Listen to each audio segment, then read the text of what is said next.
membuat rancang campuran. Nah, untuk memenuhinya, ya, karena gradasi agregat itu susah mendapatkannya, walaupun Anda cari di tempat pemecahan agregat sekalipun, ya belum tentu gradasinya memenuhi syarat. Ya belum tentu dia masuk. Misalnya Anda mau membuat aspal beton untuk wearing cost misalkan saja.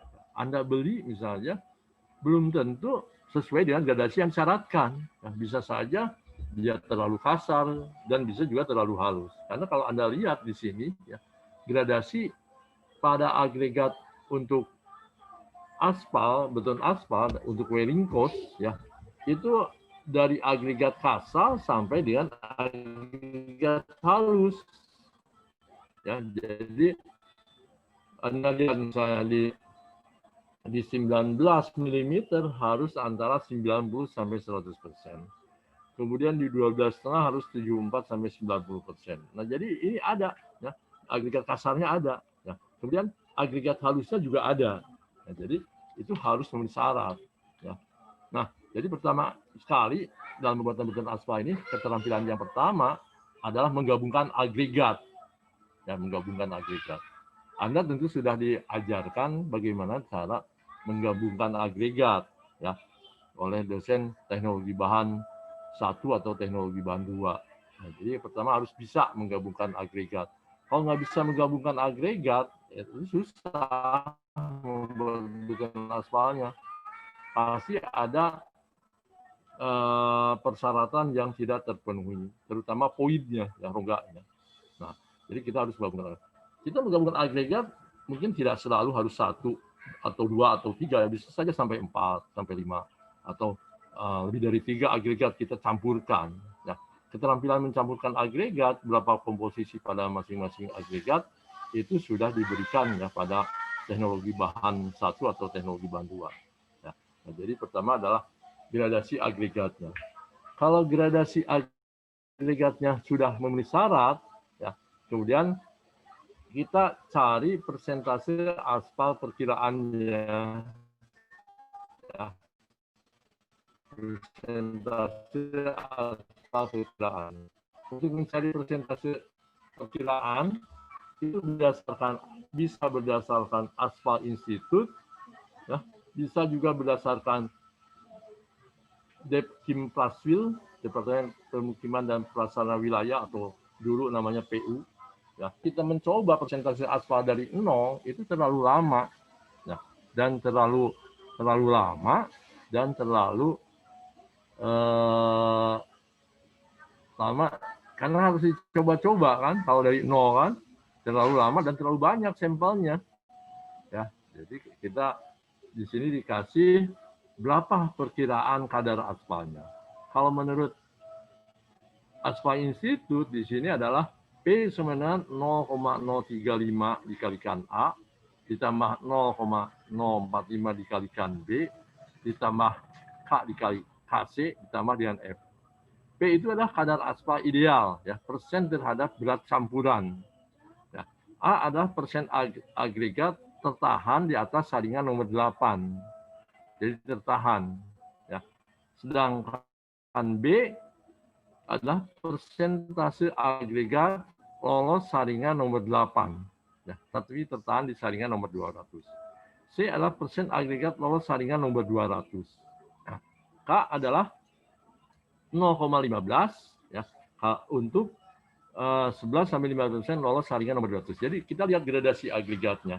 Kalau di gradasi agregat itu di saringan nomor 200-nya lolos antara 11-15%, maka K-nya adalah 0,15. Ya. Sedangkan kalau lolos antara 6-10%, maka nilai K-nya adalah 0,18. Dan kalau lebih kecil atau sama dengan 5%, yang lolos saringan nomor 200, maka nilai K-nya adalah 0,2. Dan F itu adalah kalau misalnya ini berdasarkan absorpsi dari agregat, ya. Jadi kalau 0,0 sampai 2% nilai absorpsi dari agregat. 0,7 jika tidak tersedia data. Jadi boleh Anda menuliskan 0,7 kalau tidak ada data. Tapi kalau absorpsi dari agregatnya ada, ya itu tinggal masukkan aja berapa persen. Ya. Kalau ada ya, tinggal masukkan antara 0 sampai 2%. Sedangkan kalau menurut Debkin Braswell itu hampir sama ya rumusnya. Cuman di sini ada 0,18 pilar. Ya. Kalau tadi kan K ya di Aspire itu, tapi Kim Braswell ini langsung dikalikan 0,18 pilarnya ditambah dengan K. Ya. Pilar itu adalah persen agregat minimal 70% lolos nomor 200. Jadi agregat halus ya yang sangat halus dia lolos lebih dari 75% ya dari saringan nomor 200. Jadi bisa saja Anda menggunakan di situ Anda gunakan semen juga boleh ya. Semen kan sangat halus. Kemudian karena kalau nyari abu batu ataupun filler di lapangan agak susah ya. Bisa juga orang menambahkan fly ash misalnya. Fly ash agak murah ya. Boleh Anda gunakan fly ash karena fly ash juga sangat halus ya. 75%-nya lolos nomor 200. Nah, sedangkan K itu apa? K itu adalah konstanta ya. Jadi kalau untuk laston antara 0,15 sampai 1,0. Kalau untuk lataston, lapis tipis aspal beton, ya lataston itu lapis tipis aspal beton, itu antara 2 sampai 3%. Nah, nanti dihitung berapa kadar P-nya. Ya, kadar P-nya kita hitung. Ya.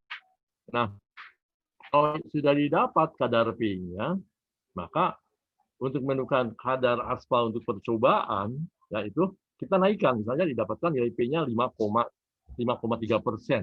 Ya, 5,3% kita bulatkan jadi 5,5. Ya, 5,5.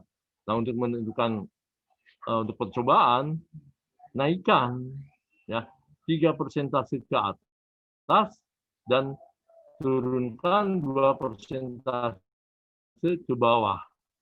Ya, dengan perbedaannya 0,5. Jadi kalau tadi misalnya nilai P-nya didapat 5,5% misalkan ya 5,5%, berarti kalau ke atas 3 persentase 5,5 ditambah 0,5 karena kan perbedaannya 0,5 ya. 5,5 ditambah 0,5 0,6 kan. Kemudian 6,5 dan 7%.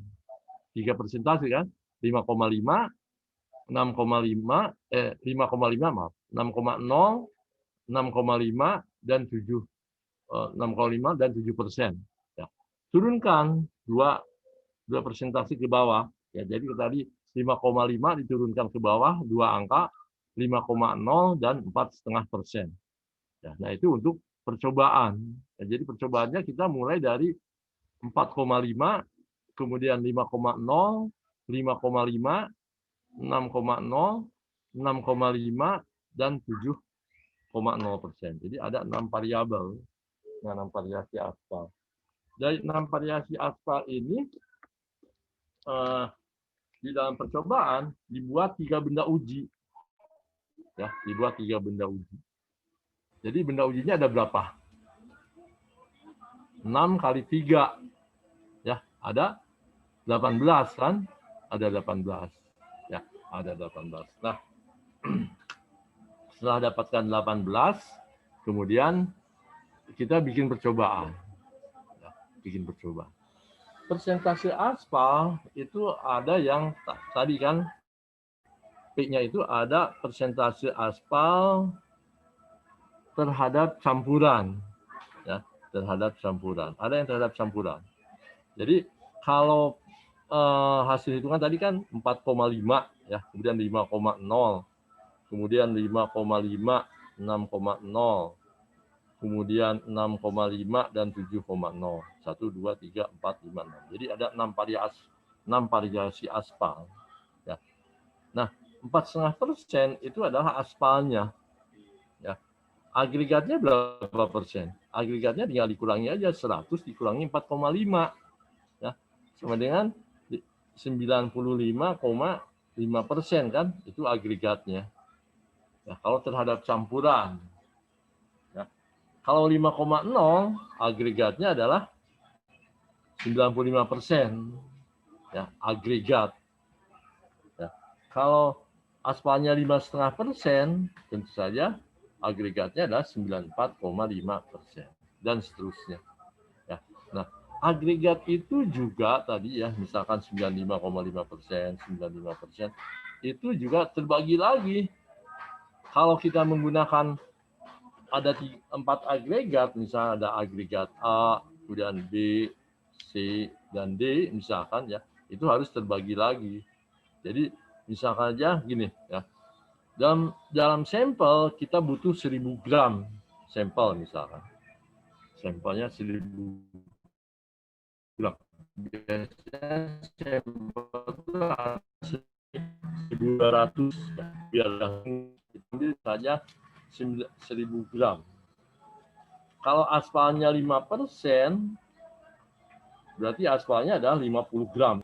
Agregatnya adalah 950 gram.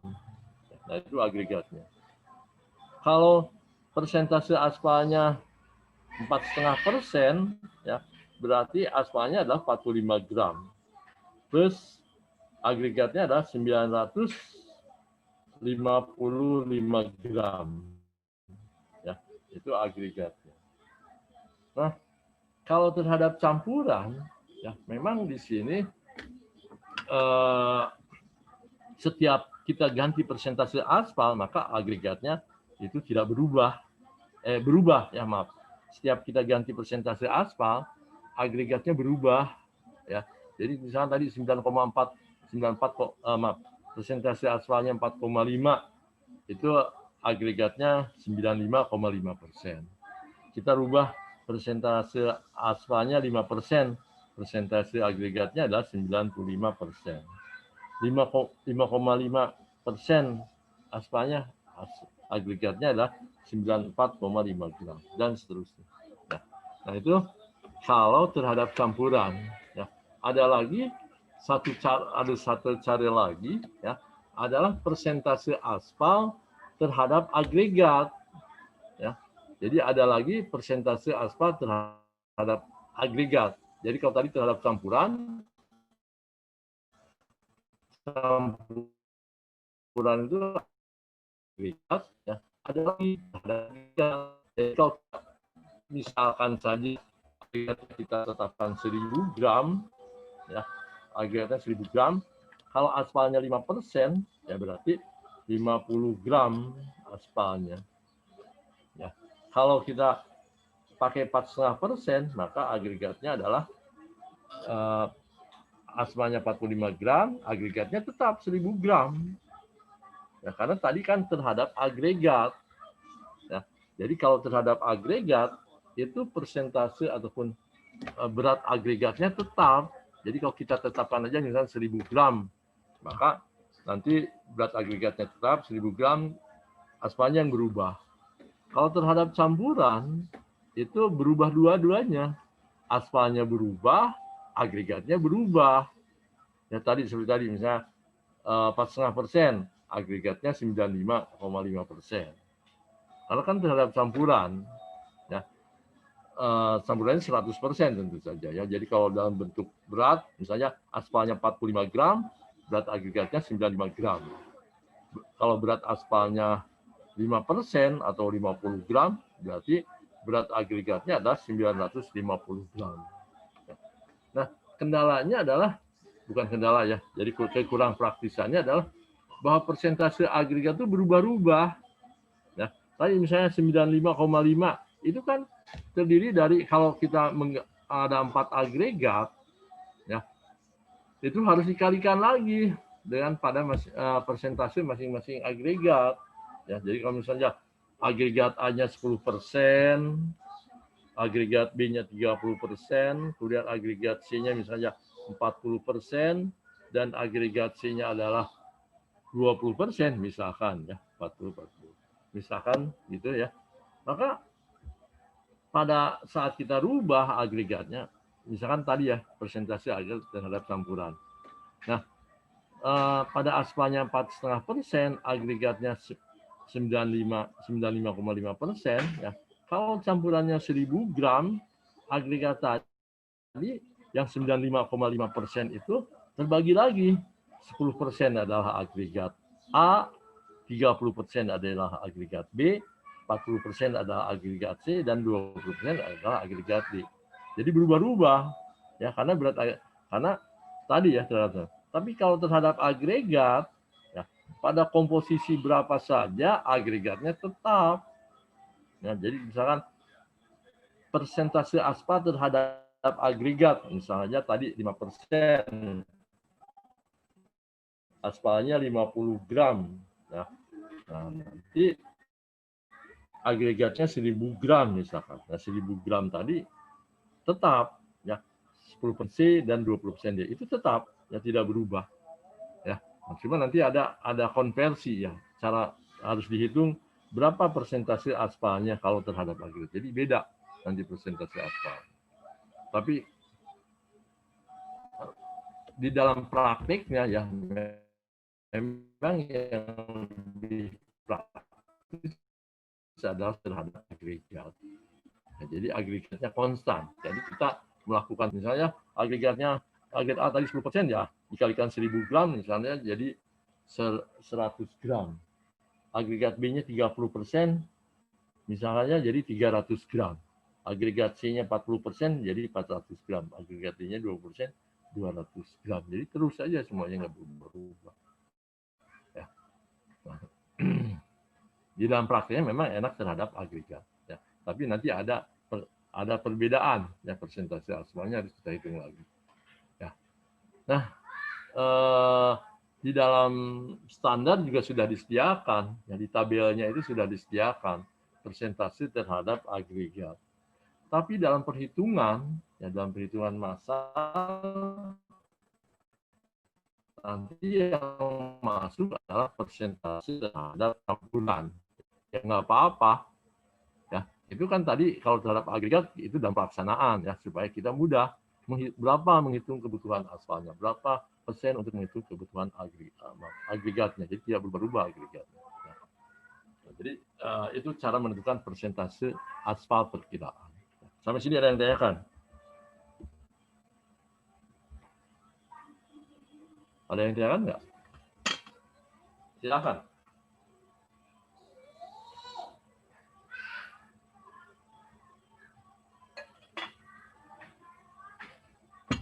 Boleh lanjut ya? Halo? Iya, Pak? Pak. Iya, Pak. Iya, Pak. Iya, Pak. Jelas ya? Mudah-mudahan. Nah, jadi pertama tadi ya, gradasinya harus memenuhi syarat. Supaya gradasinya memenuhi syarat, kita harus campurkan ya.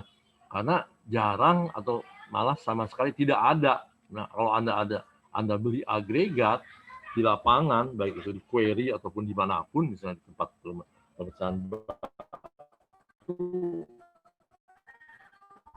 itu nggak ada ya, agregat sesuai spesifikasinya, belum tentu ada. Ya. Nah, karena nggak ada, maka kita harus cari lagi sumber lain. Ya. Cari dari query lain ataupun sumber batuan lainnya. Ya. Karena tadi ya, bahwa gradasi agregat itu akan mempengaruhi terhadap poin ya, rongga dalam campuran. Nah, sehingga ini harus kita gabungkan ya. Nah, cara menggabungkannya memang ada cara analitis, ada cara grafis. Nah, kemudian kalau sudah ada komposisi agregatnya, kemudian komposisi aspalnya sudah kita tentukan, kita buat sampelnya. Ya, buat sampelnya. Tadi setiap persentase aspal dibuat 3 benda uji. Ya, 3 benda uji. Nah, caranya Anda timbang dulu agregatnya. Ya, misalnya dalam percobaan ini kita akan membuat benda ujinya 1.200 gram misalkan. Jadi kalau 4,5% dikalikan 1.200 didapatkan berapa gram, itu benda didapatkan persen berat aspalnya atau berat aspalnya. Ya. Kemudian agregatnya juga harus kita timbang Ya, berapa penimbangannya tadi? Ya, kalau kita ada, misalkan kita memiliki empat jenis agregat, ya ada A, B, C, D, jadi nggak bisa agregat kasar lagi saja, tapi ada abu batu, ada pilar dan sebagainya. Ya, jadi ada 4 jenis agregat misalkan saja. Nah maka kita timbang satu persatu. Ya. Nah penimbangan ini, ya penimbangan agregat ini ada berdasarkan fraksi. Ya, jadi misalkan ada agregat kasar, ada agregat halus, ada abu batu dan ada pilar misalkan ada 4 jenis agregat itu fraksi ya agregat kasar. Ada juga yang berdasarkan butiran. Ya, butiran itu misalnya butiran 3/8 in, kemudian ada yang setengah in misalkan aja. Ya, kemudian ada jadi ada per fraksi ya. Jadi misalnya maaf saringan 19 misalnya, kemudian saringan 9,5, saringan 4,75, 2,38, 1,18, 0,6, 0,3 dan 0,5. Jadi ada perbutiran. Jadi kita cari misalnya gradasinya seperti ini tadi ya kita sebutkan. Ini gradasinya misal gradasi WC misalnya. Ini gradasi halus tuh dominannya ya. Jadi bukan pasir nih gradasi halus ini. Ini gradasi kasar itu dominannya kasar. Ya. Nah, yang gradasi halus misalkan. Ya. Ini untuk wearing cost atau lapis permukaan itu 100%. Ya, lolos kumulatifnya. Berarti 0 kan yang tertahannya. Kemudian 12,5 antara 90 sampai 100%, berarti lolos kumulatif yang idealnya adalah 95%. Nah, kemudian 9,5, 72 sampai 90. Maka idealnya adalah 162 dibagi 2, kan 72 tambah 90 ya. 162 dibagi 2 adalah 81% misalkan. Nah, itu lolos kumulatifnya. Nah, nanti cari tertahannya. Tertahannya berapa persen. Nah, di situ harus tampil analisa ayak. Ya, cari tertahannya berapa persen, baru kita timbang terhadap agregatnya. Karena agregatnya tadi misalnya kita pakai campurannya 1.200 gram, ya agregatnya Anda hitung. Ya, Anda hitung. Kalau persentase aspalnya 4,5%, agregatnya berapa persen? Nah, kemudian nanti Anda timbang masing-masing agregat itu Anda timbang. Nah, kemudian setelah ditimbang, masukkan ya agregat A berapa gram, agregat B berapa gram, agregat C berapa gram, agregat D berapa gram. Ya. Nah, kemudian sebelum dimasukkan dipanaskan dulu ya. Jadi agregatnya kita panaskan. Demikian juga aspalnya. Pemanasan aspal itu nanti harus sesuai dengan viskositas aspal. Jadi harus kita uji dulu viskositasnya ya, viskositasnya. Berapa derajat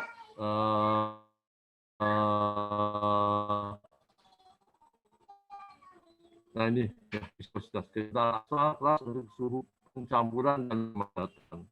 Jadi contohnya kalau kita uji dengan alat ada dua ya untuk mengetahui viskositas aspal keras ini ada alat uji dengan viskometer Seibert-Purol. Nah, kita di lab punya viskometer Seibert-Purol atau biasanya disingkat detik Seibert-Purol. Ya. Nah,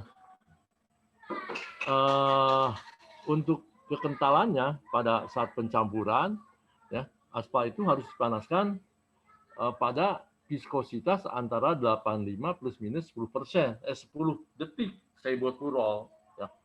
Sedangkan pada saat pemadatan harus antara 140 plus minus 15 detik Seibert-Purol. Ya, jadi ini bukan derajat. Ya. 85 itu bukan derajat. Ya. Ini contohnya. Ya. Jadi sebelum kita melakukan uji marsal, kita uji dulu kekentalannya, viskositas aspalnya. Misalnya ini dengan dengan Seibold-Purol. Nah, pada 95 derajat didapatkan waktunya 160 detik. Ya. Kemudian pada saat 100 derajat didapatkan waktunya 150 detik. Ya. Kemudian pada saat 105 derajat, dipanaskan aspalnya 105 derajat, didapatkan waktunya 140 detik. Waktunya itu gini, ya. Jadi ini ada alat Seibold-Purol.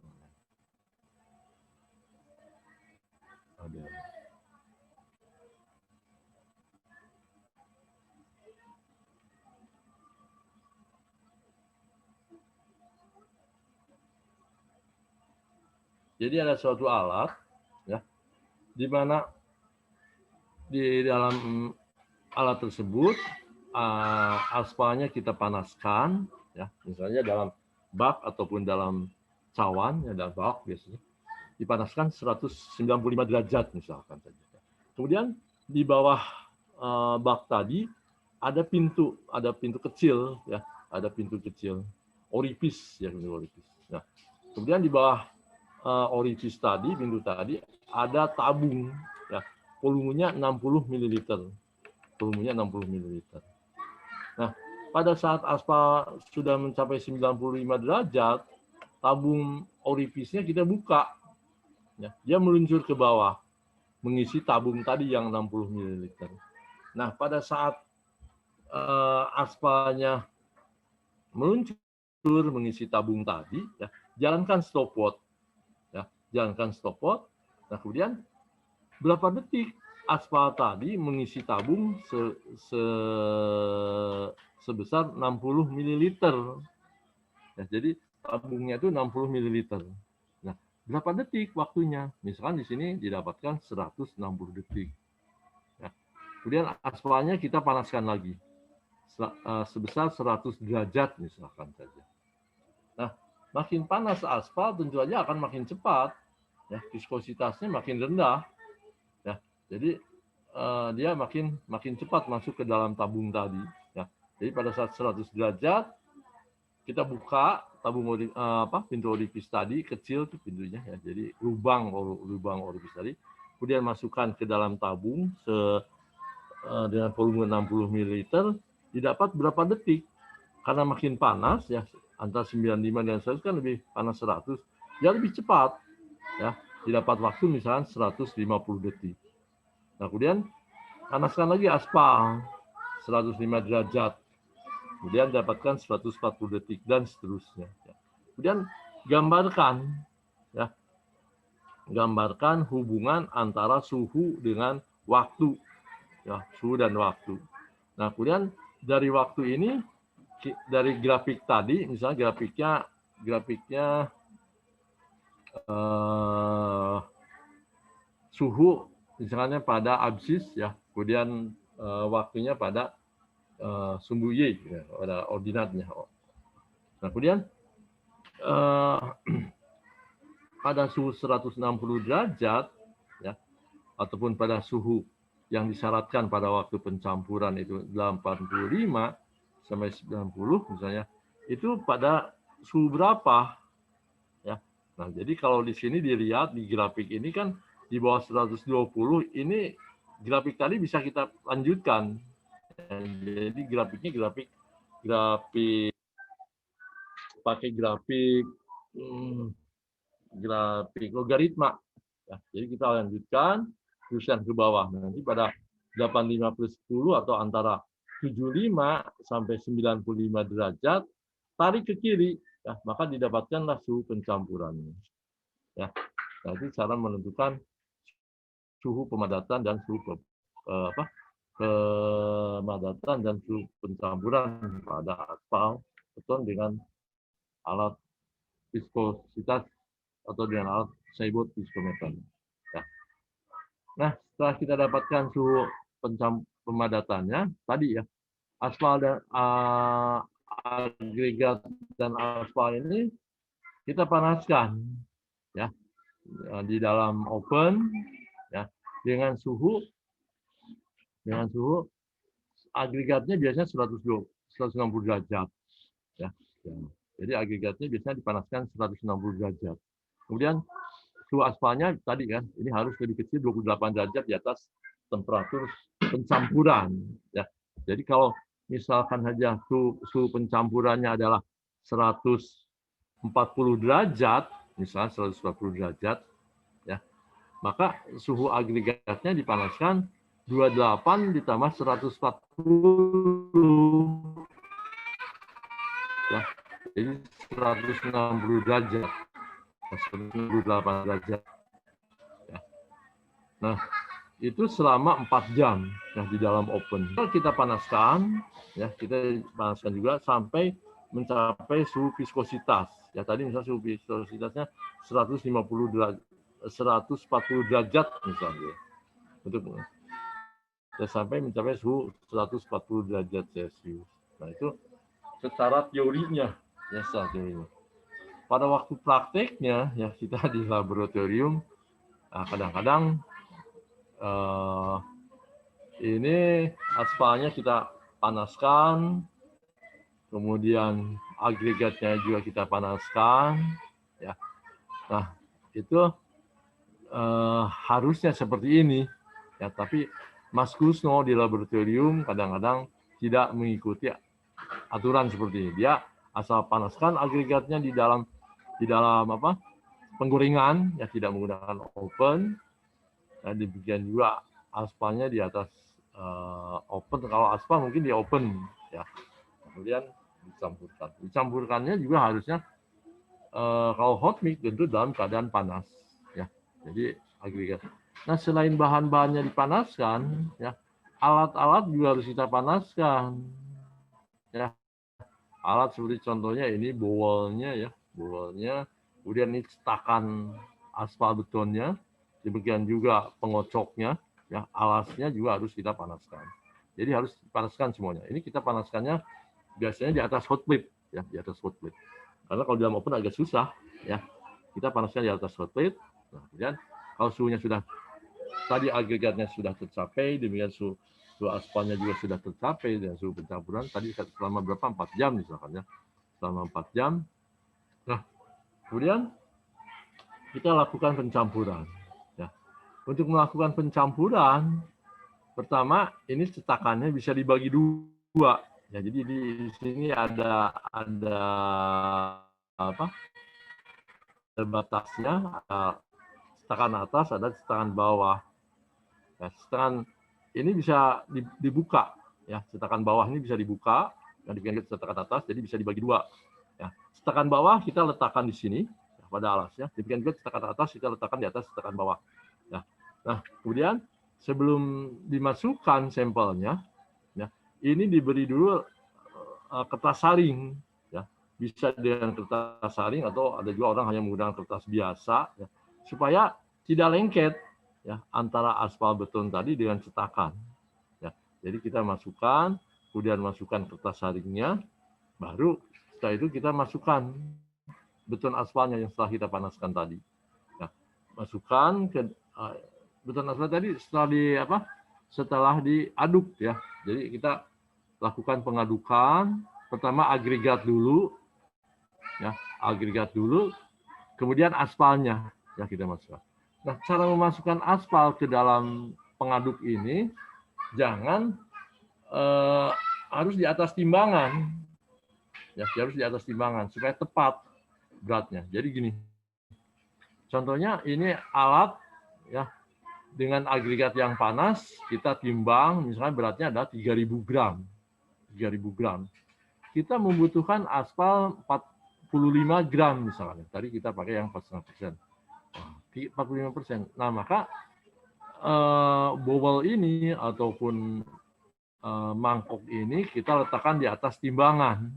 Ya, di atas timbangan, catat di atas timbangan tadi. Misalnya beratnya adalah 3.000 gram. Ya. Nah, kemudian masukkan dari bagian atas ini, ya. Jadi dengan menggunakan tempat pemanah bisa berupa bisa berupa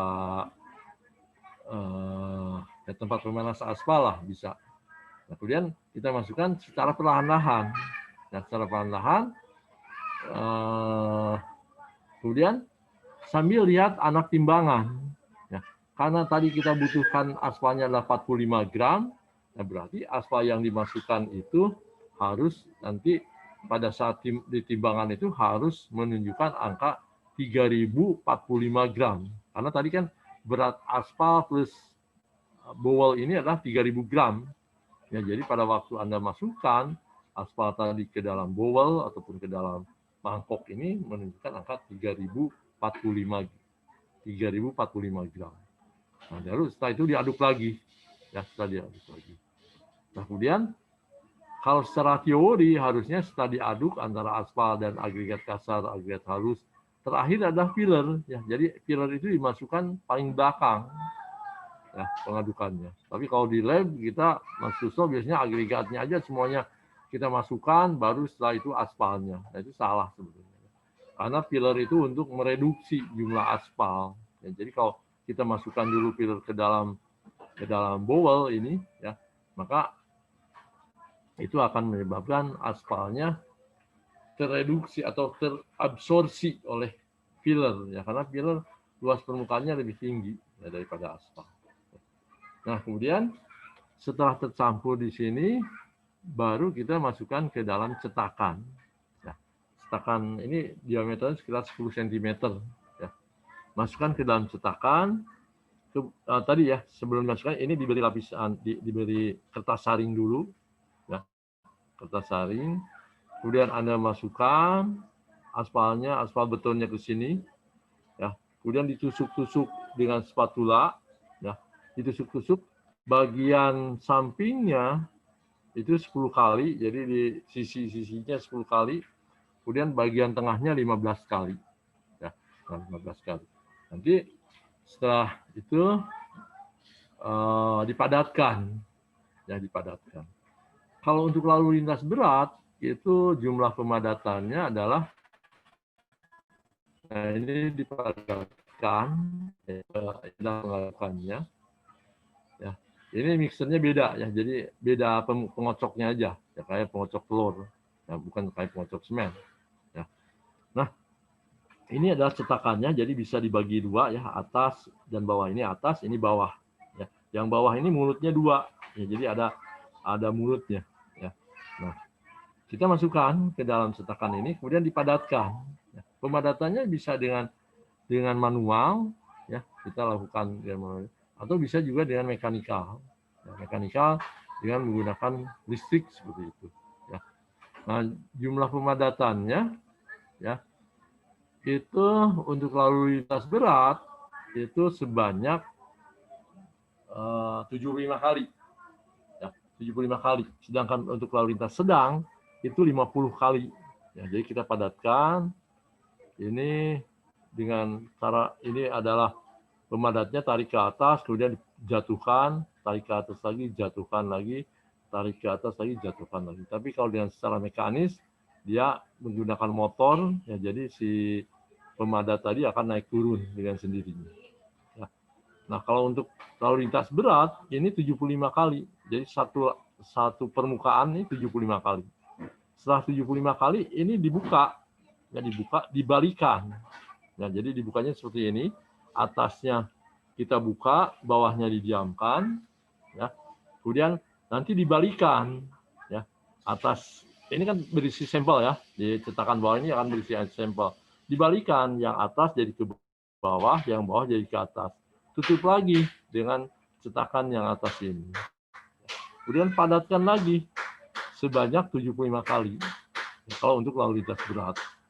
Nah, kemudian setelah 75 kali didinginkan. Ya, didinginkan. Setelah didinginkan, diamkan beberapa saat. Ya, boleh Anda dengan cara dikipasin ataupun diberi angin ya, supaya cepat dingin beton aspal. Jadi setelah dicetak itu jangan dulu dibongkar, ya, karena kalau masih panas Anda bongkar ya, Anda extruder, ini akan ambyur. Ya, aspal betonnya akan ambyur karena aspal beton itu akan mengikat, akan mengeras kalau suhunya dingin. Ya, jadi kalau suhunya masih panas, ini akan ambyar, ya, ambyur atau ambyar lah. Nah, Jadi harus kita tunggu dulu sampai dingin, kemudian bawa ke extruder. Ya, dibawa ke extruder, dikeluarkan. Dan jadi extruder itu untuk mengeluarkan sampelnya. Ya. Jadi tekan dari bawah, nanti sampelnya akan naik ke atas. Ya. Kemudian setelah itu diambil sampelnya dan didinginkan tentu saja. Ya, sebelum dilakukan penimbangan. Nah, setelah dingin baru ditimbang. Ya. Jangan lupa diberi tanda. Nah, setiap sampel ini diberi tanda. Ya. Mana yang 5%, mana yang 4,5%, mana yang 6%, diberi tanda. Karena kalau dilihat dari bentuknya sama, ya, dia hitam, kemudian diameternya sekitar 10. Nah, jadi harus ada beri tanda. Pemberian tanda itu sebaiknya menggunakan, kalau di dalam ASTM, ya, itu menggunakan itu ya, apa namanya itu? Untuk gambar anak-anak itu apa? Gambar anak-anak itu? Alat gambarnya itu? Krayon, menggunakan krayon. Jangan menggunakan cat. Nah, jangan juga menggunakan ini seperti ini pakai apa? Tip X. Ya, jadi harus menggunakan krayon supaya aspalnya tidak larut. Kalau Anda gunakan cat itu kan mengandung minyak, ya, sehingga aspalnya akan larut. Ya. Nah, jadi harus menggunakan, apalagi dengan tip X. Tip X kan bahan pelarutnya sangat keras, ya, sehingga merusakkan sampelnya. Jadi yang bagus itu dengan krayon. Ya. Jangan menandai sampel ini dengan kertas. Ya. Jadi Anda pasang kertas, kemudian atau kertas saring tadi, Anda tulisin di atasnya, ya, persentase aspalnya ataupun nomor sampelnya.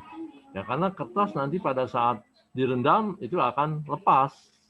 Ya, jadi harus Anda tanda tadi harus Anda cantumkan di atas sampelnya, di atas benda uji.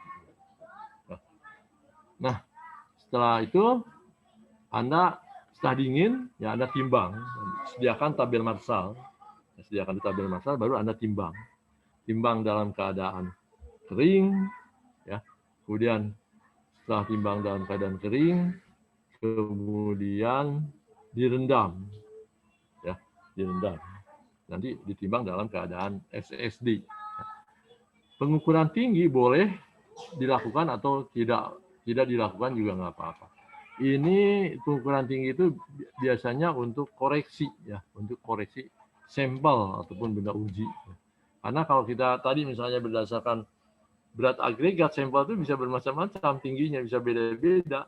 Nah, tapi koreksi tadi bisa juga kita pakai menggunakan isi daripada sampel.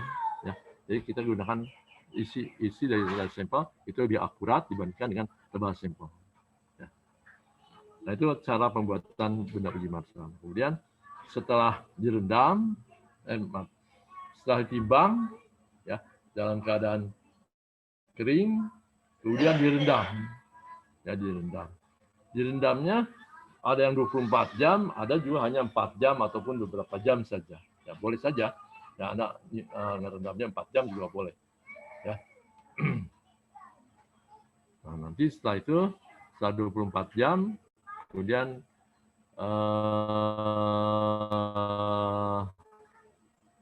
dilap permukaannya setelah direndam, ya, dilap permukaannya, kemudian setelah direndam, ya, kemudian ditimbang dalam keadaan jenuh. Jadi kita lap permukaannya. Nah, ini contohnya, ya. Ini tabel Marshall. Jadi Anda di sini ini adalah persentase aspalnya. Ini A ini adalah tinggi, maaf. A adalah tinggi briket, maaf ya tadi. Jadi ini boleh diukur, boleh juga tidak. Ya. Kemudian B adalah persentase aspal terhadap agregat. Tadi yang saya sebutkan, ya, bahwa kita dalam membuat sampel itu bisa persentase aspal terhadap agregat, bisa juga persentase aspal terhadap campuran. Ya. Dan C adalah persentase aspal terhadap campuran. Jadi tadi misalnya kita mulainya dari 4,5 ya, 4,5, kemudian 5, kemudian 5,5, 6, 6,5 dan 7%. Ya, jadi setiap sampel aspal itu atau setiap persen aspal ini itu dibikin 3 benda uji. Ya. Dia adalah berat kering ya. Jadi tadi setelah dikeluarkan dari cetakan, tunggu dulu sebentar ya sampai dingin. Anda boleh angin-anginkan, kemudian ditimbang ya. Didapatkan beratnya D. Ya. Kemudian setelah itu berat dalam keadaan jenuh. Jadi kan setelah ditimbang direndam dalam air. Ya, direndamnya bisa 4 jam, bisa juga 24 jam. Ya. Terserah. Sebenarnya setelah 4 jam dia sudah jenuh. Ya. Karena beton aspal ini rongganya kelihatan, poinnya ada. Ya, jadi air itu mudah masuk ke dalam. Tapi kalau agregat memang harus 24 jam. Ya, karena agregat itu pori-porinya kecil. Ya, kasat mata, tidak kasat mata ya, tidak terlihat, sehingga masuknya air ke dalam pori-pori tadi memerlukan waktu yang lama ya. Tapi pada aspal beton ini masuknya air ke dalam benda uji itu akan cepat ya. Boleh 4 jam boleh ya.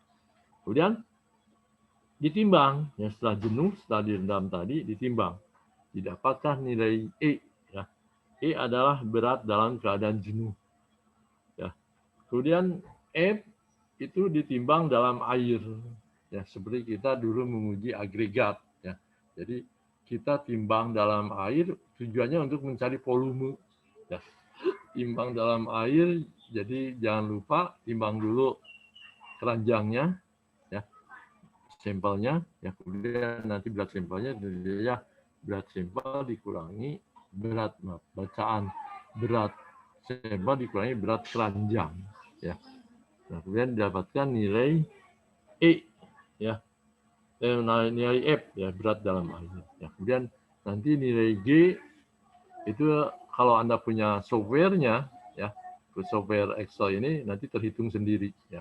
G itu adalah isi ya, isi daripada sampel. Nah, ini akan pengaruh terhadap stabilitas ya. Jadi nanti stabilitas itu ada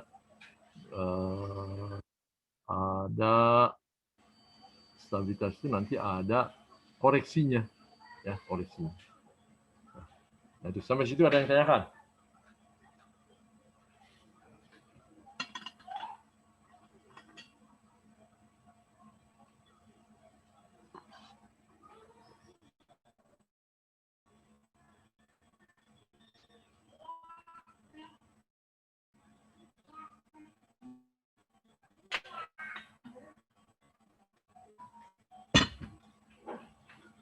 Kalau nggak ada yang tanyakan lagi, saya lanjutkan dengan pengujian stabilitasnya. Nah, jadi kolom G itu isi nanti dihitung sendiri dengan apa? Dengan aplikasi Excel. Kalau Anda punya softwarenya nanti tinggal masukkan aja datanya ini. Nanti kolom G ini akan keluar. Kolom H juga akan keluar, ya. Kolom I juga akan keluar. Kolom J itu adalah persen rongga terhadap agregat, ya. FMA, ya. Kemudian K itu adalah persen rongga terhadap campuran, PIM, point in mixture, ya. K. Kemudian L persen rongga terisi aspal, PFB, ya, point filled with bitumen, ya, itu akan terisi. Demikian juga kolom M, nah, kolom M harus kita cari, ya. Jadi kita lakukan pengujian. Pengujiannya adalah pengujiannya ini, ya.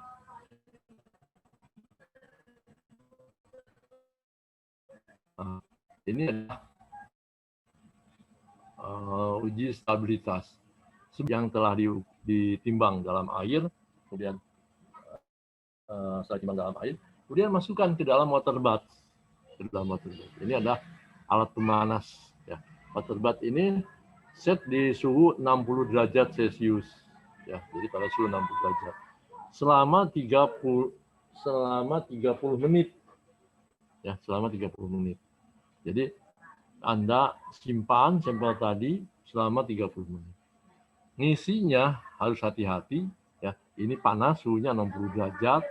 Kemudian yang pertama masuk harus yang pertama diuji ya. Jadi jangan karena ini pasti Anda nyimpannya kan misalnya ada 18 sampel misalkan ya. 18 sampel kan pasti yang belakangan di atas kan. Nah, jadi cara nyimpennya harus itu ya. Di mana yang pertama, mana yang kedua, nah, itu harus diketahui mana yang pertama. Nah, jadi setelah 30 menit baru kita tes. Ya. Nah, tesnya harus cepat. Ya, cara pengujiannya, sampel diletakkan di sini ya pada alatnya. Nah, kemudian di atas ini ada probing ring. Ya. Probing ring ini ada dua dial. Ya. Ini dial untuk stabilitas, ini dial untuk flow. Ya, flow. Nah, sampel ini kita letakkan ya di sini.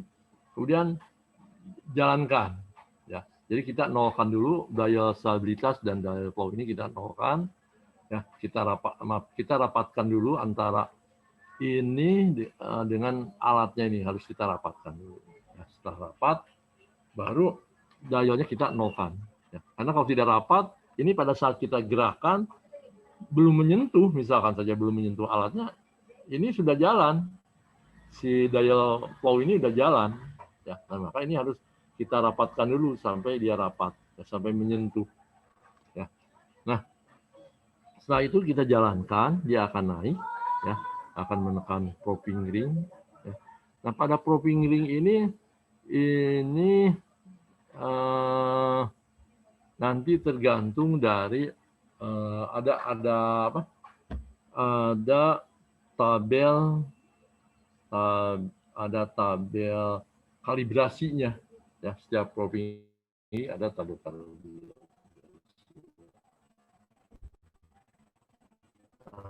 Jadi Anda pakai dial alat ini, kadang-kadang ada probing ring yang dialnya itu sampai 200 misalkan. Ini nggak masalah. Atau tabel ini.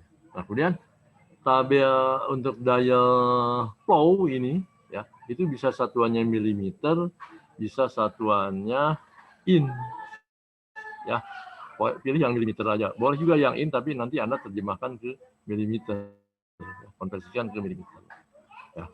Nah, setelah kita letakkan seperti ini, kemudian alatnya kita tekan ataupun dijalankan, ya. Ini akan menekan sampelnya dan akan terbaca di probing ring ini. Cara membaca probing ring ataupun dial pada probing ring ini, pada dial pada probing ini kalau dia jadi jarum ini akan bergerak. Ya. Kalau satu putaran dia 100. Ya. Kemudian 2 putaran 200. Kemudian misalkan saja pada saat dia 250, sampelnya sudah maksimum, misalnya kekuatannya sudah maksimum, maka jarum ini biasanya balik lagi. Ya, jarum di sini balik lagi. Jadi jarumnya akan kembali lagi. Nah, makanya di sini perlu 2 orang. Ya. Yang pertama melihat dial stabilitas, yang kedua melihat dial flow. Ya. Karena dial flow ini dia gerak terus. Ya, bergerak terus. Jadi misalnya begini, pada saat pertama, sampel yang pertama menunjukkan angka maksimumnya di 250 misalnya. Ini 1 putaran, 2 putaran, pada 250 dia balik lagi. Nah, itu adalah bacaan probing ringnya 250. Nah, pada saat dia maksimum atau pada saat tadi menunjukkan angka 250, yang melihat di sini harus bilang ya. Harus bilang ya, biar nanti yang di sini melihat pada angka berapa nilai flow-nya. Nilai flow-nya juga sama, dia bergerak terus. Ya, 1 putaran 100, 200, 300, 400. Nah, ini gerak terus walaupun ini sudah maksimum, ini gerak terus. Ya, gerak terus. Nah, jadi pada saat ini mencapai maksimum, bilang ya, sehingga yang membaca flow di sini akan segera membaca nilai flow-nya. Ya, nah, nilai flow-nya dibaca, misalnya pada saat ini menunjukkan angka 250, nilai flow-nya menunjukkan angka 345 misalkan. Nah, dicatat 345. Ini harus cermat karena ini jarumnya cepat. Ya, jarumnya cepat, jadi harus agak cermat. Nah, setelah itu sampelnya setelah ini alatnya kita kembalikan, ya, jadi dirilis lagi, diturunkan lagi, ya, sehingga tidak menekan, ya. Kemudian nanti sampelnya kita keluarkan. Ya. Setelah sampelnya keluarkan, segera kita ganti dengan sampel yang kedua. Nah, jadi harus gerak cepat, harus cepat. Ya. Jadi jangan ditunggu beberapa menit. Ya. Jadi satu pekerjaan itu di dalam standar ada, misal paling lama berapa menit. Ya. Jadi satuannya menit. Ya. Tidak boleh terlalu lama. Nah, kalau sampel satu sudah keluar, ganti dengan sampel yang kedua dan seterusnya. Ya. Dan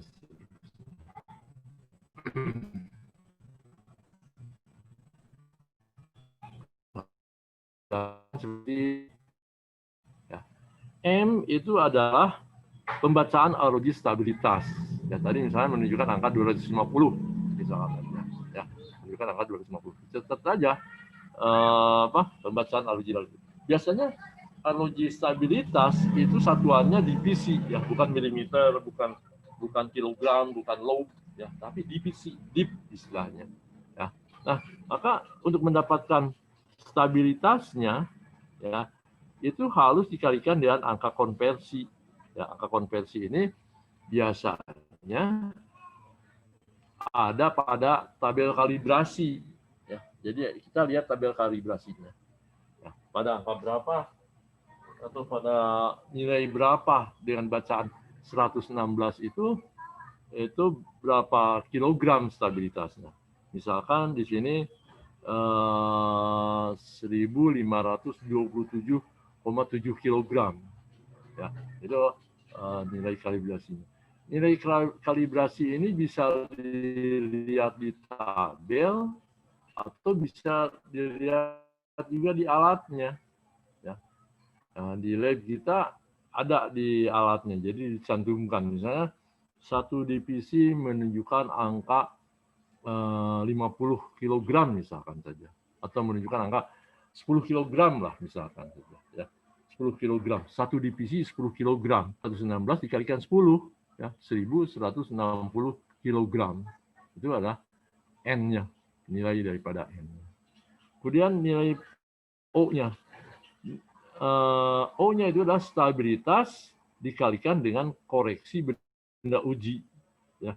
Jadi stabilitasnya ini misalkan saja, ya, N tadi yang sudah dikalikan dengan angka kalibrasi, ya, dikalikan lagi dengan angka koreksi. Ya. Nah, angka koreksi ini tergantung dari benda ujinya. Tergantung dari tadi kan nah ini ya. Angka korelasi ini jadi bisa berdasarkan tebal benda uji tadi yang diukur pakai sekmat, ya, atau kita juga bisa lihat dari isi benda ujinya, ya, lihat aja isi benda ujinya. Benda uji yang ideal itu adalah kalau benda ujinya memiliki isi antara 509 sampai 522 atau tebalnya 2,5 in, ya, atau 63,5 mm. Ya. Nah, itu angka korelasinya adalah 1. Ya, kalau dia di antara ini berarti nilai korelasi stabilitasnya tetap. Ya. Nah, ini contohnya. Sampel nomor 1. Isinya 526,2. Ya, 526,2. Berapa angka koreksinya? 526,2. 526,2 itu berarti di antara 523 sampai 535. Ya, angka koreksinya adalah 0,96. Ya, itu adalah angka koreksinya. Ya, jadi kalau tadi 526 berarti harus dikalikan lagi 0,96, bukan angka stabilitasnya, ya, yang harus dikalikan lagi. Angka stabilitas di sini dikalikan lagi di 0,96. Jadi pada kolom O ini adalah 1527 dikalikan dengan 0,96. Ya, ini angka koreksinya. Ya. Kemudian huruf P adalah kelelehan ya, ataupun flow. Ya. Tadi pada saat kita baca stabilitas, ya, jadi pada saat kita baca daya stabilitas, kita baca juga flow-nya. Ini daya flow-nya. Jadi kalau misalnya tadi kita baca di sini tadi 250, kemudian flow-nya 350, 345 misalkan saja, ya. Nah berarti itu adalah nilai P-nya, ya. P-nya adalah kelelehan dalam satuan, bisa dalam satuan milimeter atau bisa dalam satuan IR. Di sini satuannya milimeter. Ya. Dan untuk satuan milimeter kita lihat dulu di sini, ya. Tadi kita gunakan ini daya ini, ya. Daya ini langsung kita, ini misalkan skalanya satu dip di sini misalnya 1/100 misalkan saja, ya, 1/100, jadi 0,01 misalkan saja, ya. Nah berarti tadi kalau bacaannya 354, ya, 354 misalnya bacaan di sini, berarti nilai flow-nya adalah 3,54, ya, nilai flow-nya. Nah kemudian itu nilai P-nya, ya. Kemudian nilai Q-nya adalah hasil bagi Marshall. Hasil bagi Marshall itu adalah O dibagi P, ya. Jadi O-nya adalah stabilitas, P-nya adalah flow ataupun kelelehannya. Didapatkan nilai Q. Ya. Kemudian nilai R itu adalah kadar aspal efektif, ya. Adalah C dikurangi, jadi kadar C di sini, ya, dikurangi dengan absorption aspal dibagi 100 dikalikan 100 dikalikan 100 minus C, ya, maaf. Absorption aspal dibagi 100 dikalikan 100 minus C. Ya, dan itu adalah kadar aspal efektifnya. Nah, dari sini kemudian kita nanti dapatkan atau gambarkan grafiknya. Ya. Nah, untuk mendapatkan gambarkan grafik, di sini juga kita sudah lengkapi, ya, cara menggambarkan grafiknya. Di aplikasi Marshall ini kita sudah cara menggambarkan grafiknya. Cuman sebelum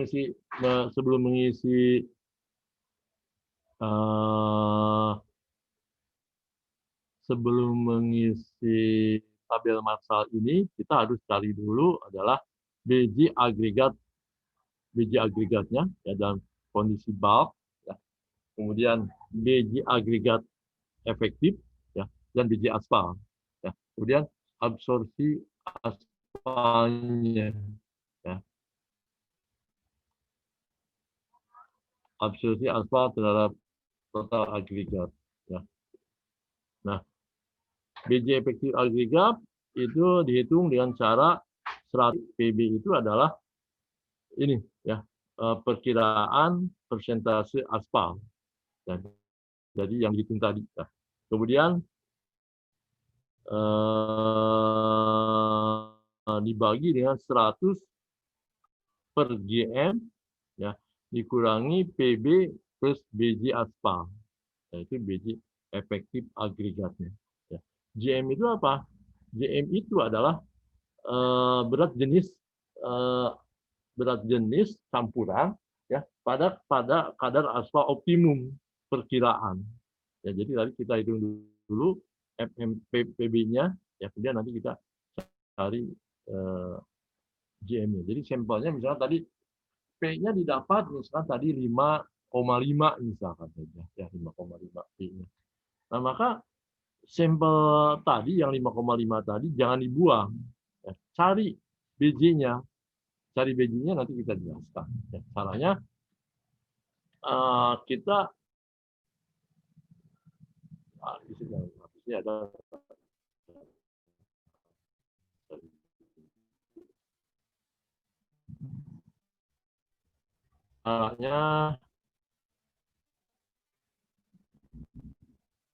caranya bisa dengan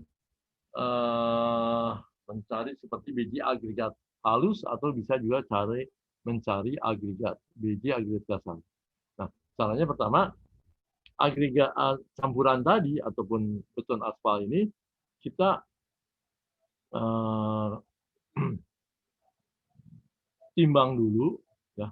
Nah, sebelum ditimbang dimasukkan dulu ke dalam alat ya, vakumeter, ya, ke dalam alat vakum, ya, supaya tidak ada udara yang terperangkap sampai tidak ada udara yang keluar. Nah, kemudian aspal tadi kita timbang, ya. Jadi campuran tadi kita timbang, misalkan beratnya adalah A gram, misalkan. Ya.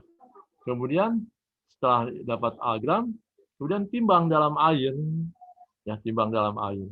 Ya. Tadi kita keluarkan dulu ya, maaf, dalam air kita timbang, keluarkan. Ya. Jadi dalam keadaan SSD, ya. Setelah divakum, ya, keluarkan dari air, kemudian dilap, kemudian ditimbang. Misalkan beratnya A gram. Nah, ditimbang baru kita timbang dalam air, ya. Kita timbang dalam air didapatkan misalkan B, ya. Maka GMM-nya dapat kita hitung A dibagi A minus B, ya. Jadi berat SSD dibagi dengan berat, maaf, nanti saya cari lagi ya. Kalau nggak salah kita open dulu ya campurannya. Nanti kita lihat cara pengujiannya. Atau di Anda ada bisa dengan cara halus atau bisa dengan metode agregat dasar. Ya. Joksit itu lengkap. Saya lupa apakah beratnya dalam kondisi kering open atau beratnya dalam kondisi setelah ditimbang dalam air, ya, kemudian langsung di open, ya. Langsung di open sampai beratnya tetap, ya, sampai beratnya tetap. Tapi harus hati-hati ya, karena kalau di open itu kan 100 derajat, ya. Pada titik bisa saja pada saat 60 derajat dia sudah lembek, ya, di atas 100 derajat dia sudah lembek. Ya nggak apa-apa, simpan aja di dalam nampan. Ya. Nah, itu cara mencari GMM-nya. Ya.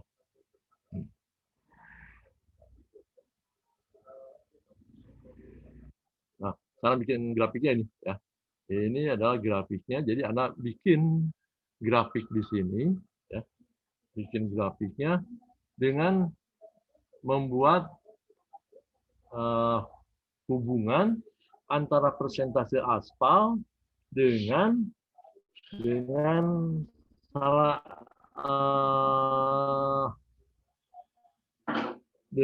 dengan sifat fisik yang kita uji.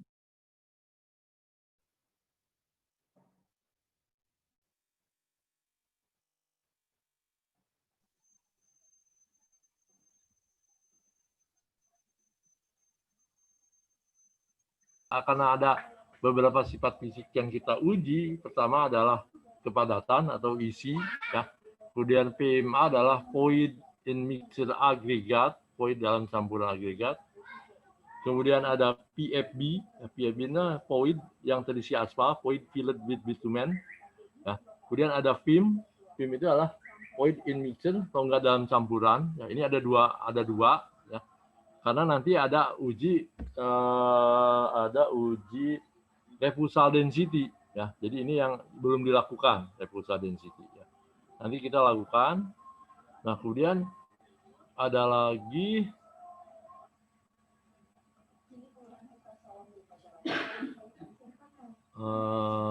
stabilitas, ya. Kemudian ada lagi kelelehan dan massa cohesion. Jadi ada 6 grafik, 3 tambah 4, 7 grafik. Ya. Nah, cara membuatnya kita hubungkan. Misalkan kita tadi mulai dari, kalau yang ini mulai dari 5,0. Ya. Kita mulai dari 5,0, dapatkan titik ini. Kemudian dengan isi, ya, dengan kepadatannya. Jadi pada 5,0 kepadatannya berapa, isinya berapa. Kemudian kepadatan bukan isi, ya, ini bobot isinya, ya, bobot isinya. Jadi kalau di tabel di sini adalah berat isi ya, kolom H. Nih kolom H. Ya. Jadi kolom kepadatannya dengan bobot isi. Jadi ini persentase aspal ya, kemudian dan bobot isinya. Grafiknya kalau dilihat di titik-titiknya harusnya patah-patah ya, tapi tidak boleh ya Anda membuat grafik patah-patah ya. Grafiknya harus smooth, harus lengkung ya, harus lengkung. Lihat sifat lengkungnya ya. Jadi kalau kepadatan itu harus smooth ya, harus smooth. Kemudian kita lihat karakteristik grafiknya. Untuk PMA ya, itu melengkungnya ke bawah. Ya, melengkungnya ke bawah. Sedangkan PFB ya itu melengkungnya ke atas. Ya, demikian juga PIM itu melengkungnya ke bawah. Ya. Kemudian stabilitas ini biasanya ada melengkung seperti ini. Nah, jadi ada apa?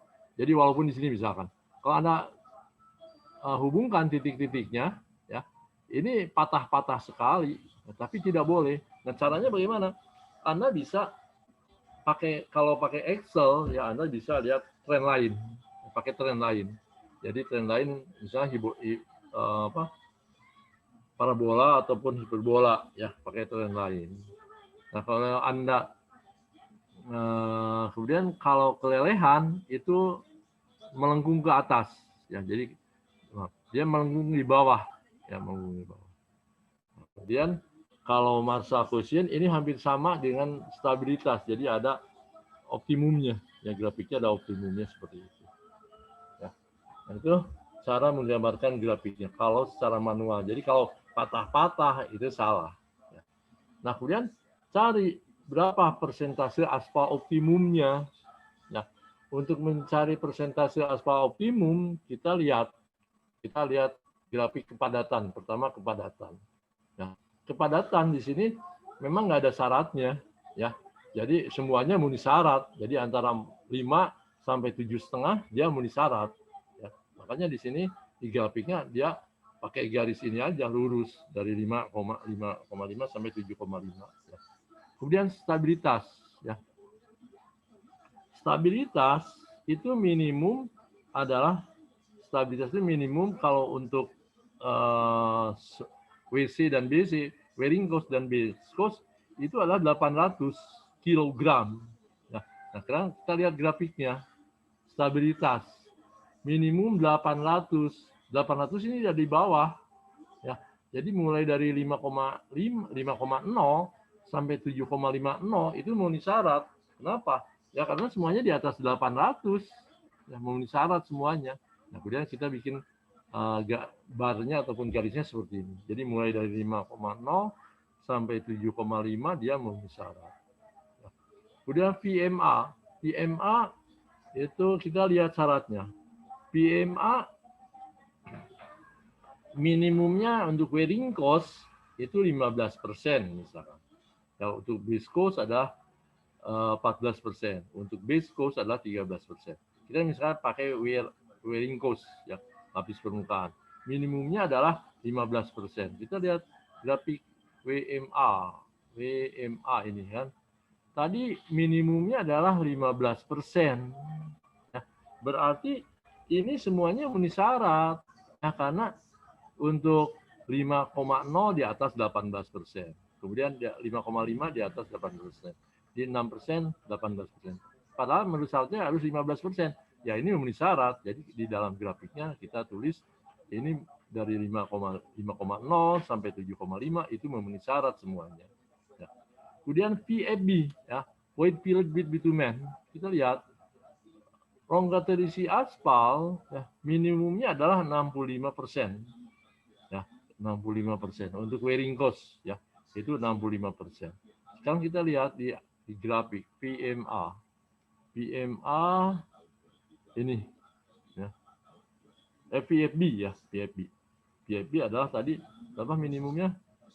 Rongga yang terisi aspal itu minimumnya 65%. Ya, 65%. 65%. 65% ini garisnya ada di sini. Ya, garisnya ada di sini. Jadi yang memenuhi syarat ya 65% itu antara 5,5 lebih lah ya ini ya. Ini kan 5,5 kurang dari 65%. Ya. Jadi 5,5 lebih sampai dengan 7,5%. Itu memenuhi syarat semuanya. Nah, sehingga di grafiknya ataupun di dalam penerusan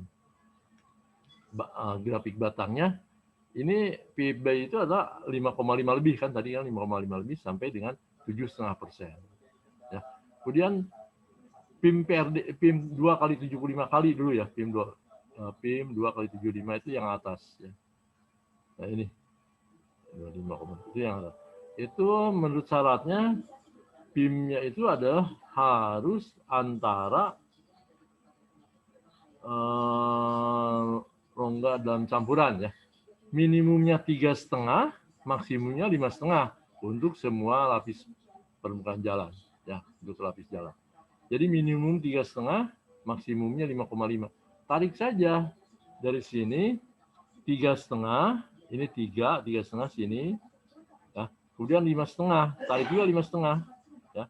Jadi dari 3,5 di sini Anda tarik, memotong grafik, kemudian 5,5 tarik, memotong grafik, turunkan ke bawah. Ya, turunkan ke bawah. Nah, didapatkanlah ini PMA-nya untuk PIM untuk 2 kali 75 antara misalnya antara 6,1 sampai dengan 7,2%. Ya, 7,2%. Kemudian PIM PRD. Atau saya jelaskan dulu ya PIM PRD itu apa ya. PIM PRD ya, itu adalah PIM dengan yang didapat dengan sampel PRD ya. Refusal density. Jadi caranya gini. Ya. Sampel tadi ini misalkan ini sampelnya ya. Ini PIM PRD ya. Jadi ini kita bikin sampel, kita lihat dulu ya, lihat dulu grafiknya ya, kita lihat dulu grafiknya. Nah ini PIM. Nah PIM itu ya, sebab ini ada yang berubah-ubah, ada yang dulu 65, misalkan aja PIM-nya itu kalau dilihat di sini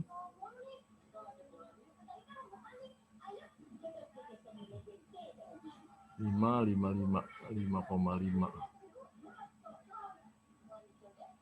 Ini suka berubah-ubah ya. Jadi ini PIM PRD ini misalkan aja menurut persyaratan PIM PRD itu harus dimulai dari persentase 65% misalkan saja ya, 60%. 60% itu kita tarik ya. Harus misalnya PIM-nya kalau yang dulu ya saya masih lupa 65% atau 60%. Jadi misalnya 65% misalnya.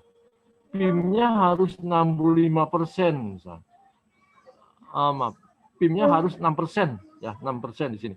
Jadi PIM-nya 6%. Tarik 6% ini memotong grafik. Ya, memotong grafik kemudian turunkan ke bawah. Ya, turunkan ke bawah. Ya, jadi 65 di sini memotong grafik di 6,5 lebih kita bulatkan 6,5 ya. Nah, PIM PRD-nya dibuat campuran dengan satu ke atas, satu ke bawah. Jadi kalau ini 5,5 misalkan 5,5, maka satu ke atasnya adalah 5,5 dan satu ke bawahnya adalah 5,0. Ya, jadi ini 6,5 ini 6,5 tarik memotong grafik turunkan ke bawah dibulatkan jadi 5,5. Kemudian untuk pembuatan sampelnya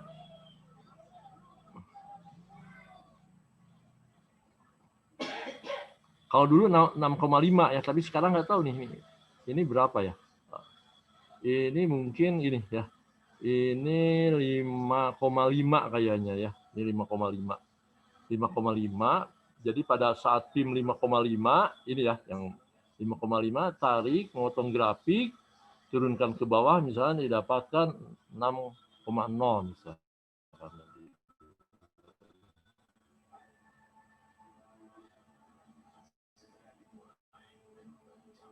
5,55, 6,0.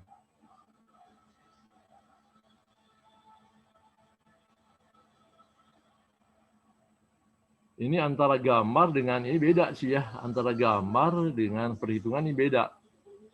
Nah, jadi kalau di perhitungan di sini ya itu 5,5, 5,5 itu kan di sini ya, 5,5 itu di sini. Ya. Tapi dalam gambar itu di 6,0 ya. Itunya apa? Menghitungnya dari 6,0. 6,0 itu didapat dengan cara memotongkan PIM-nya berapa persen, misalnya PIM-nya harus 5,5 misalkan saja, ya 5,5. 5,5, kemudian tarik memotong grafik, kemudian tarik ke bawah, misalnya 6. Ya, maka dibuat sampelnya adalah turunkan ke bawah satu angka, naikkan ke atas satu angka. Nah, jadi 6, ini 5,5, ini 6,5. Ya, tapi dalam perhitungan ini 5,0, 5,5, 6,0 ya. Dalam perhitungannya kan beda antara gambar dengan perhitungan. Ya, kita ikuti aja dulu ya. Jadi caranya nanti ada pada saat PIM berapa, PIM PRD tadi dicari ataupun didapat. Dan caranya dibuat 2 sampel ya. Jadi dibuat 2 sampel. Ini dua sampel ya. Cara pembuatannya sama ya. Persentase aspalnya dipilih 5, 5,5 dan 6,0 ya. Jadi tadi satu ke atas, satu ke bawah ya. Jadi tadi misalnya hasil potongan tadi dapatkan 5,5 misalkan saja. Ya, maka satu ke atas itu adalah 5,5, satu ke atasnya adalah 6,0, satu ke bawahnya adalah 5,0. Dibikin sampel ya. Kemudian setelah dibikin sampel, pemadatannya yang beda adalah pemadatannya. Pemadatannya ini adalah pemadatannya untuk PIM PRD itu adalah 400 kali ya, kalau nggak salah ini 400 kali. Jadi pada rongga dalam campuran ya, pada kepadatan membal itu pemadatannya 400 kali ya, 400 kali. Minimumnya adalah 2,5. Jadi tadi dari hasil hitungan tadi itu ini dilakukan pemadatannya 400 kali. Ini juga 400 kali, ini juga 400 kali. Kemudian selanjutnya dihitung semuanya. Tapi di sini nggak usah hitung stabilitas, nggak usah hitung flow, ya, karena yang kita cari adalah PIM-nya. PIM-nya itu adalah pada kolom K, ya. Hanya cari kolom K saja, ya. Nah ini misalnya rata-ratanya 5,65, 3,63, 2,43, ya kemudian nanti masukkan ke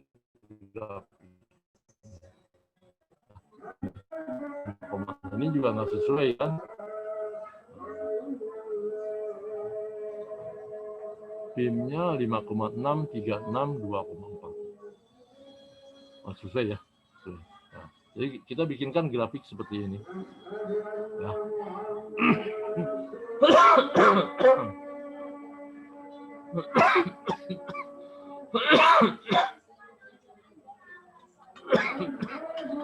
Sampai dulu ya.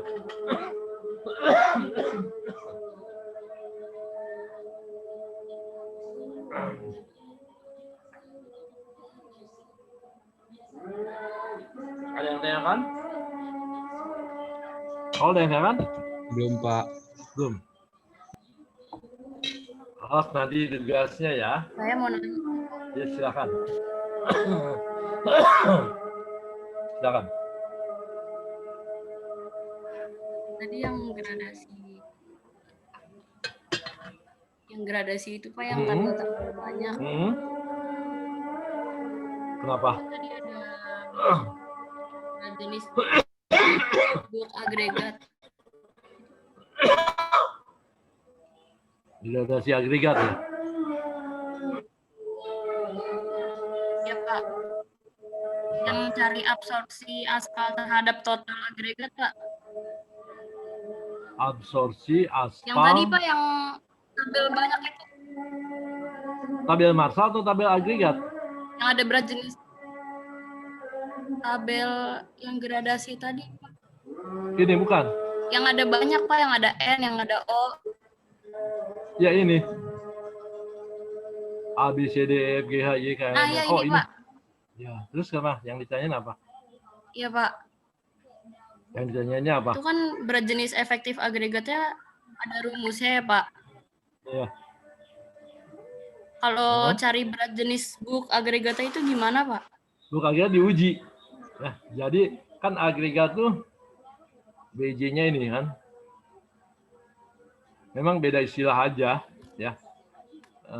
BJ agregat, bulk spesifik ini ya. Jadi kalau berat jenis bulk itu adalah berat kering. Kalau di kita mah, kalau di praktek agregatnya itu namanya berat jenis berat kering dibagi dengan BJ min BA. Itu sama dengan BJ agregat. Jadi kalau di kita notasinya tanpa ditulis bulk. Jadi di kita kan ada berat jenis, ada berat jenis SSD, ada berat jenis semu. Jadi berat jenis bulk itu berat jenis agregat ya, dalam kondisi bulk. Jadi berat agregatnya dalam kondisi kering, kemudian volumenya dalam kondisi SSD. Ini coba Anda lihat di bab agregat ya. Itu sama dengan berat jenis agregat aja. Kalau di kita istilahnya hanya berat jenis saja, tidak pakai bulk. Ya. Oke, ada lagi ya kan? Oke Pak. Ya.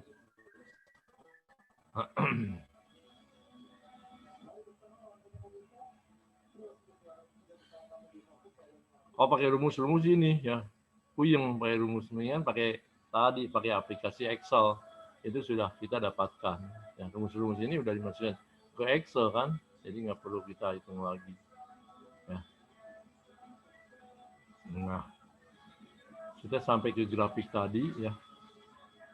Nah, tadi kan ada PIM 2 kali 75 kali. PIM 25 kali itu yang tadi ya. Yang apa? Yang ini. Ya.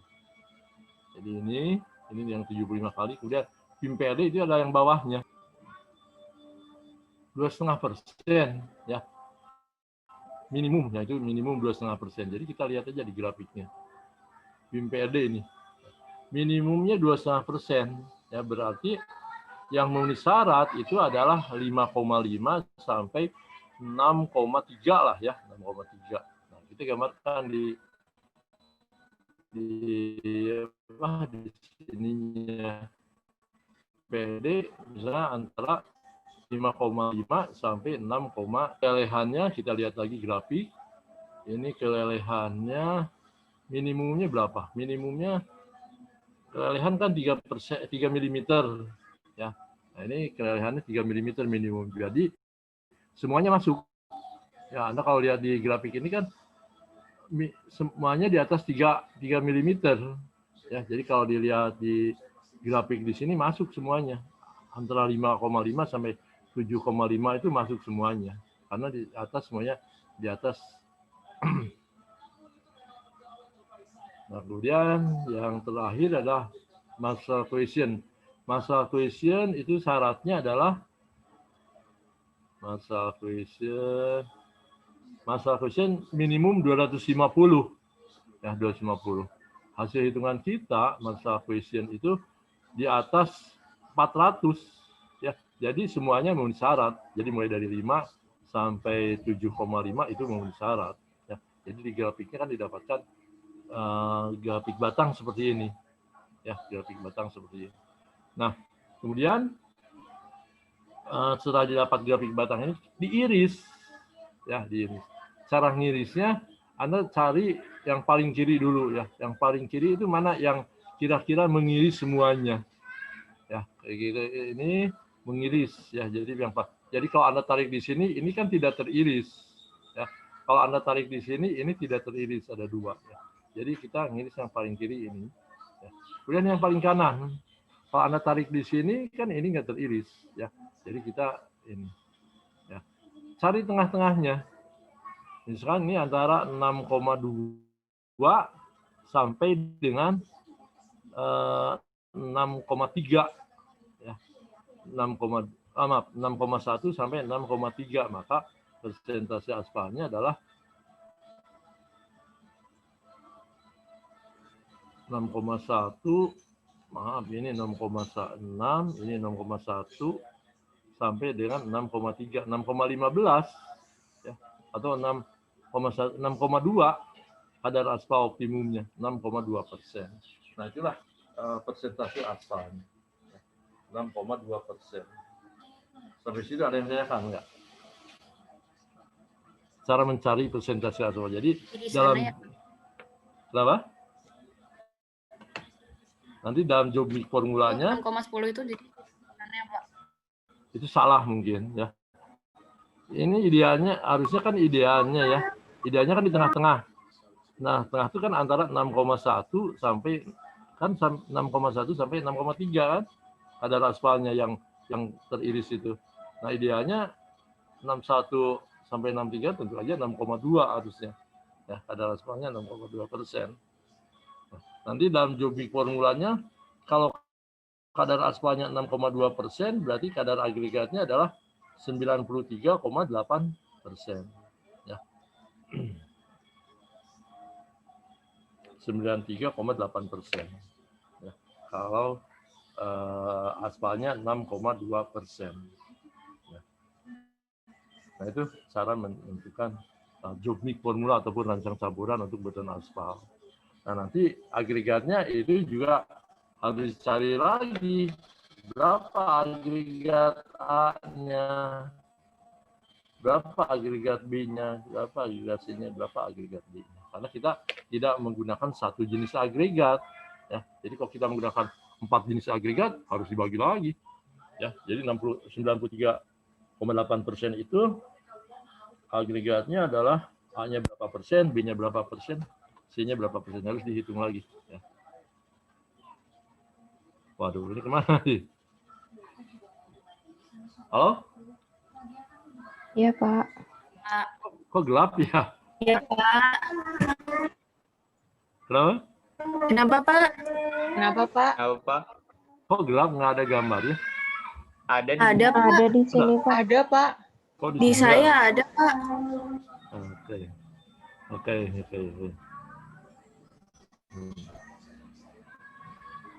Oke, kalau gitu kita istirahat aja dulu ya. Nggak ada yang tanyakan nggak? Halo, Kenapa, Mas, ada yang tanyakan? Ada yang tanyakan nggak? Marsal tes ini.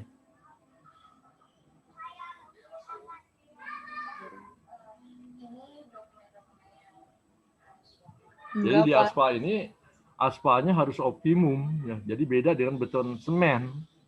Kalau beton aspal, itu makin banyak aspal kekuatannya rendah, stabilitasnya rendah. Anda bisa lihat tadi grafiknya misalnya, ada puncaknya kan, ada optimumnya. Tapi kalau pada beton semen, makin banyak semen, kekuatannya tinggi. Ya, di faktor semen kan berbanding terbalik dengan kekuatan. Jadi makin banyak semen, kekuatannya tinggi. Tapi pada beton aspal, makin banyak aspal, kekuatannya rendah. Demikian juga kalau makin sedikit aspalnya, kekuatannya juga rendah. Jadi si aspal itu di dalam beton aspal, atau si agregat itu di dalam beton aspal, kalau terlalu banyak aspalnya seperti dia berenang, ya. Jadi tidak ada gesekannya ya, antara agregat tadi, sehingga kekuatannya rendah. Ya. Nah, tapi kalau sedikit ya tentu aja rekatan antara agregat dan aspal tidak begitu bagus, jadi ada optimumnya. Ya. Nah, kita harus cari optimumnya. Nah, optimum tadi harus meliputi 7 atau 6 spesifikasi. Ya, 6 spesifikasi ini pertama bisa berdasar poin, ya. Pertama berdasarkan stabilitas, ya. Kedua harus memenuhi, pertama harus memenuhi stabilitas, yang kedua harus memenuhi POU ataupun kelelehan, yang ketiga harus memenuhi rongga dalam campuran, Yang keempat, harus memenuhi rongga yang terisi aspal. Yang kelima, harus memenuhi rongga terisi aspal, ya, rongga dalam agregat. Kemudian harus memenuhi masalah cohesion.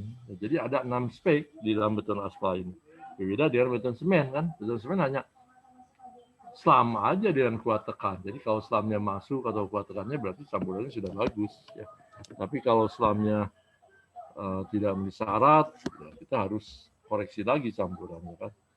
Nah, sama dengan di beton aspal ya. Jadi kalau tidak memenuhi syarat atau tadi ternyata irisannya nggak bisa diiris, berarti ada yang salah. Ya, yang salahnya misalnya kalau di dalam poin tentu aja gradasinya bisa kita lihat gradasi. Ya. Ya. Tapi kalau stabilitasnya rendah, berarti kekuatan agregatnya mungkin juga rendah. Ya. Atau persentase itu aspalnya. Ya. Oke. Istirahat dulu kita. Iya, Pak. Iya, Pak. Oke, mari kita masuk lagi jam 1 ya. Oke, Pak. Ya, Pak. Yuk, ya. Terima kasih, Pak. Yuk. Pak.